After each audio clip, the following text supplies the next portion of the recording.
Welcome to Boomers on Travel. Yes, you can enjoy travel to foreign and exotic destinations, even if you're a boomer on a tight budget.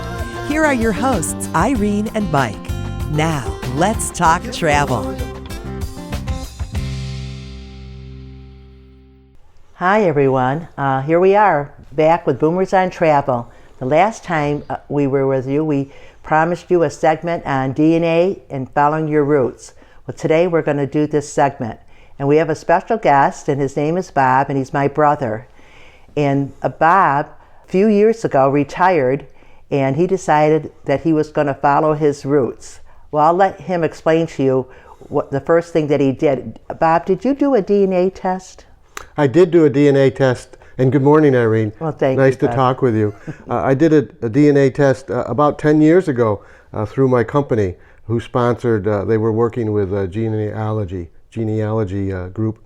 And so we did a DNA test back then, and then I've recently done tests with Ancestry and 23andMe. Have you had a curiosity? I mean, when you did get your results, tell you exactly where you thought your ancestors were from? Is that why you did it, just to see where the ancestors were from? Or curious about maybe a family member, perhaps your mother? Well, yes, I wanted to confirm what we had always thought about where our mother came from, and was interested in just reinforcing the information we had and maybe leading us in a direction to maybe find where she was born. Well, wow. Well, we have quite a history with our mother. My mother and Bob's mother was from Poland. And during World War II, she was a prisoner in Siberia, and she had quite a journey, a very adventurous journey, until she met our dad. But Bob, now you recently retired, is that correct? I retired almost a year ago. Right. When you got the results of your DNA test, I know some people do the DNA test because they're adopted, and they want to see if they can follow their roots. And then there's other people that do the DNA test to see it, like if somebody out there that went missing maybe had some relatives. That did happen to Mike. My husband, Mike, actually his grandfather disappeared during the Depression years. He had gone to another state to find work, and he had obtained a job and wrote a letter to the family stating that he was going to have them come in another week or two. He was making arrangements for them. And then he disappeared off the face of the earth. Of course, everybody got involved trying to find him, the FBI, etc. And he never appeared. His name was George Cooper Brown. So Mike did the DNA test himself a few weeks ago, and he did get placed with some first cousins. However, no one that he didn't know. So I think that the mystery still goes on.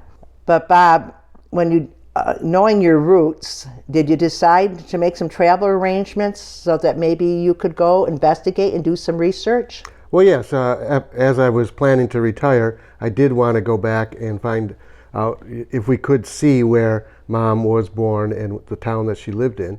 And so we started doing some research, and the DNA just reinforced that we were in the right area, which is now Ukraine, but it was Poland for about 20 years before World War II and a little bit after. And so we just did the research on what little we knew, and she grew up in a town named Janow, and it turns out there's about 10 different Janows in the Ukraine-Poland region, and so that was probably the biggest struggle, was to find out if we had the right Janow.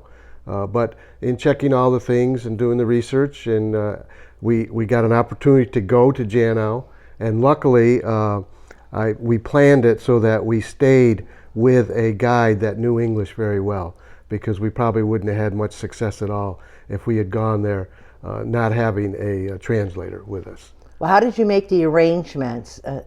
So I made the arrangements through Airbnb, looking for an Airbnb in the area that we wanted to go to.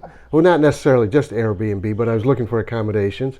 Ran across a family in Terranopol, which is about an hour and a half away from Janau, and it's a major. I mean, it's a large city, 100,000 people, and actually it was fairly modern, and we luckily got hosts that were young, had a 5-year-old child, and knew English very well. Oh. And he agreed to drive us 5 to 8 hours a day for a fee of $50 a day. Oh my gosh. No, that is just absolutely great. I don't think that would ever happen in the States. It'd be more like $5,000. But that is just terrific. Now, I understand you're going back this year. Now, what are your plans this year when you go back? What are you doing exactly? Well, actually, so let me go digress a little bit. When we get to Janau, our guide had originally, and Janau is a very small town, maybe 500 people. But when we got there, our guide was hoping to talk to the local bishop or priest, but apparently he wasn't in town. But luckily, right next door to the church turned out to be this very small doctor's office. And we went in, and there happened to be one patient there that was around. She was old enough to know about Mom's family and Mom's mother's family. She did not speak English, but we translated, and she translated that to the doctor and to our guide. And the doctor actually closed the offices and took us to where our mom's house was. And the house is not there anymore because it burned down, but there is a new house there, or not a new house, but another house there. And she also she walked us down also to where my mother's house was. And she took us to the stream that my mom and her brother had told the families about that they used to go play at. And the woman, the patient who knew the family, said that the Bednarchik family, which was my mother's maiden name, there was only one family there, and that had to be my mother's family. So. Wow, this gives me goosebumps to hear you talk about this, Bob. And what a connection you made. So this year, going back, I would just want to do a little more research and see if we can, because we found my mother's family, descendant of that family, actually came over, drove from their town. Our hosts contacted them, and they drove over the same day to meet with us, gave us pictures, and I just want to hopefully meet with them a little more and get a little more details. So. Wow, Bob, what a great trip you have planned. I can't wait to hear the rest of your story. Thank you very much for being with us today. It was lovely for you to share your story. And also, you have something to say, too, about your mom. Well, I sure do. Bob told you a little bit about her story, but I have more to add. When my mother left Siberia, they released all the prisoners. They had to go someplace to a safe country to settle. And she was a very young person, maybe 18 or 19. But a lot of the refugees, and they walked a long ways out of that refugee camp, out of the camp in Siberia. They walked 100 miles sometimes with no shoes. They took trains. A lot of people did die. But my mother made it safely to Iran. Now, she had a brother, and he was younger than her. And he got separated from her when my grandmother, my mother's mother, was sick in a hospital there in the desert. And she apparently had typhoid, and my mother was fairly sick. And so they did not allow my uncle, his name was Teddy, to see them. But he could see them like with a door with a window, and they said their farewells there. Well, my uncle was rescued by some of his father's friends and was able to get to Palestine. He was very young, but they signed him up for the British service, and the British service took him. So he went to Palestine, and my mother ended up in Iran with lots of other thousands of refugees that were placed there until they got settled, and then they could leave the country and go other places in the world. So while there in Iran, my mother met some people, and they traveled around Europe a little bit. Now, this is during World War II. Just the end of World War II was coming up. And she was stationed on a base, Air Force base, that was called the Army Air Corps in Iran. And there she met the man that she married, my father. And she had little contact with her brother, but right prior to them getting married, a very good friend of hers was able to meet another friend of both of them, my uncle's and my mother's, and was able to put them back in touch with each other. So at that point, they were back in touch with each other. My mother went to Iraq, where many soldiers went during World War II, and got married at the Latin Catholic Church there. Then went on her honeymoon, and she was supposed to meet up with her brother in Egypt. And he was still with the service, but he was able to get some time off. However, when he arrived in Egypt, my mother and father had to leave because their plane took off, and they missed him only by about an hour on the same day. So they were never to see each other again after that day. Well, my mother married and was a war bride and went back. She got back to the States, and my uncle was able to keep in touch with her for a few years. Unfortunately, through different life events, they lost touch. And my mother hadn't heard from her brother for many, many years. And I told her before she passed away, she did pass away at a very young age, in her 60s, that I would really try to locate her brother. So Mike and I took it upon ourselves to call embassies, to look through phone books. Everywhere we traveled, we contacted different sources to see if we could find Uncle Teddy. Well, we had no such luck. While living in Europe from 2000 to 2003, and Mike mentioned that he was back visiting his father in the States and I was recovering from surgery, our wonderful daughter had sent me back an album with all the documents and immigration papers and passport for my mother. And I had the time to research these documents and look through them, and I noticed after about 40 or 50 documents that I found the spelling of the last name off by one letter. I said, well, this is interesting. So I went to the internet and I put my uncle's name in the computer.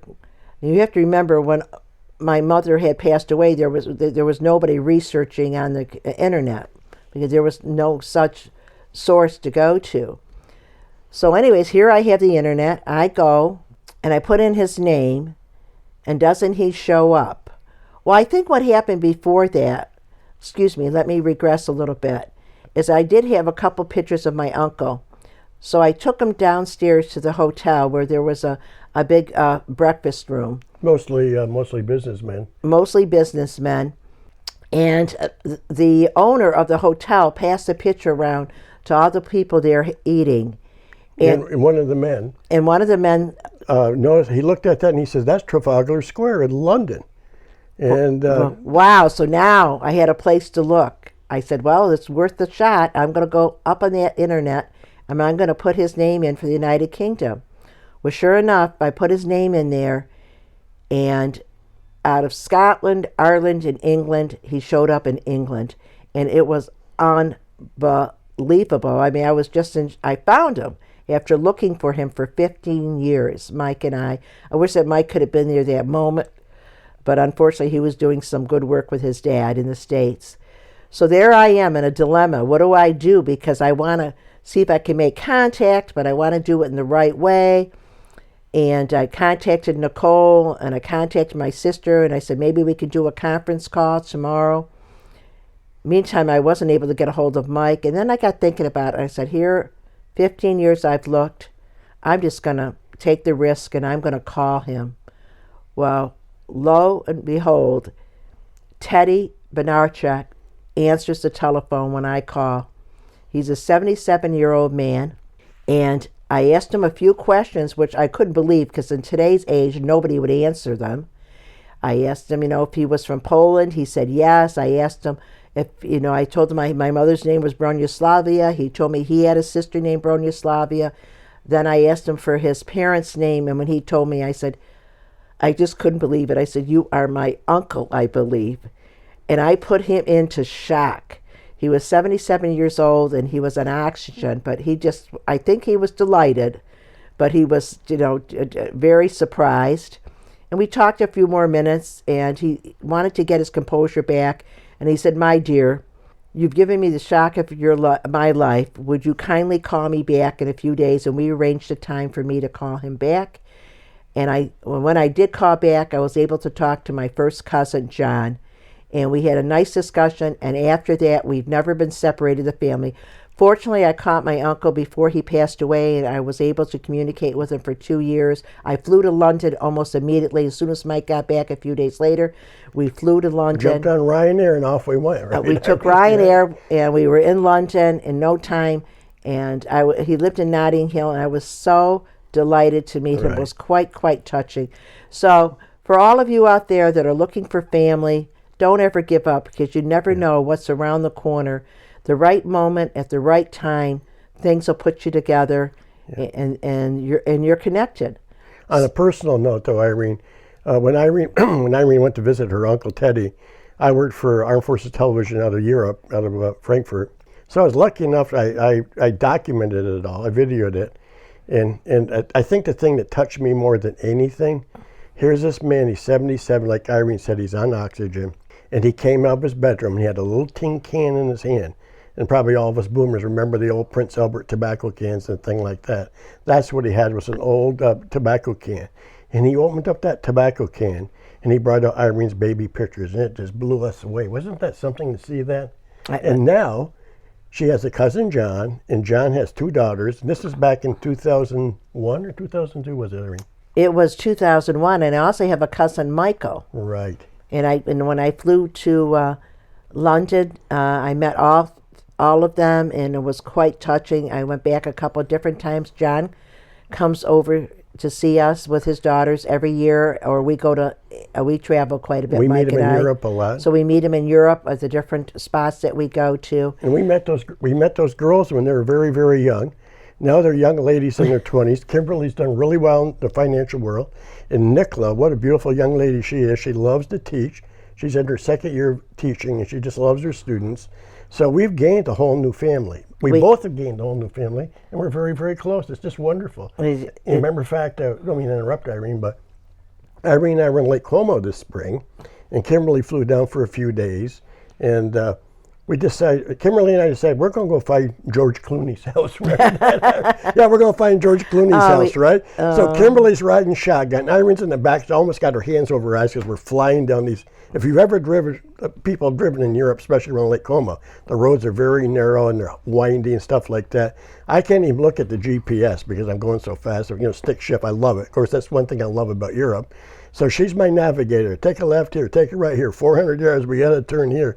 And we had a blast. But, that's another story we need to do. Is about Como. Yeah, I think that we'll leave that for another segment, Mike. Yeah. But we did have a fabulous time with Kimberly. We got a great family now, too. And we have more of an extended family. So for all of you out there who are considering doing a DNA test or considering looking up some of your old relatives, especially the baby boomers, and you're retired now, you might have the time to do so. Don't hesitate. Go out. Take the first step. Do it. And you might be pleasantly surprised. For being with us today. Our program is called Boomers on Travel. And to all our listeners, thank you so much for being with us today. And we look forward to joining you again in the near future. And more DNA stories. For sure. For sure. And all sorts of other stories. So hopefully you'll find them of interest to you.